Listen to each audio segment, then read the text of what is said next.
நேபாளத்தில் ஏற்பட்டுள்ள நிலைமையினால் பாதிக்கப்பட்டுள்ள மக்களுக்கு நிவாரணம் வழங்க சர்வதேச சமூகம் முன்வந்துள்ளது.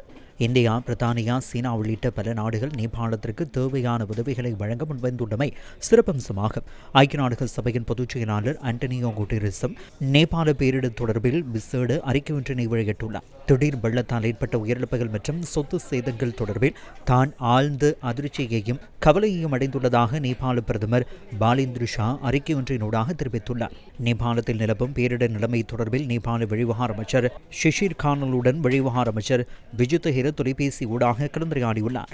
நேபாளத்திற்கு தேவையான நிவாரணங்கள் உதவிகளை வழங்குவதற்காக இலங்கையின் அனைத்து முகாமைத்துவ நிலையங்கள் நேபாள அதிகாரிகளுடன் நெருக்கமாக இணைந்து செயற்பட தயாராக இருப்பதாக அமைச்சர் விஜித் ஹெர தெரிவித்துள்ளார்.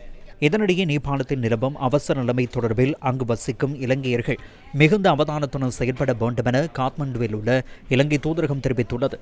எவ்வாறாயினும் நேபாளத்தில் ஏற்பட்டுள்ள வெள்ளம், நிலச்சரிவுகளினால் எந்தவொரு இலங்கையருக்கும் பாதிப்புகள் ஏற்படவில்லை என இலங்கை தூதரகம் தெரிவித்துள்ளது. இந்த தகவலை நேபாள சுற்றுலா சபையும் உறுதிப்படுத்தியது.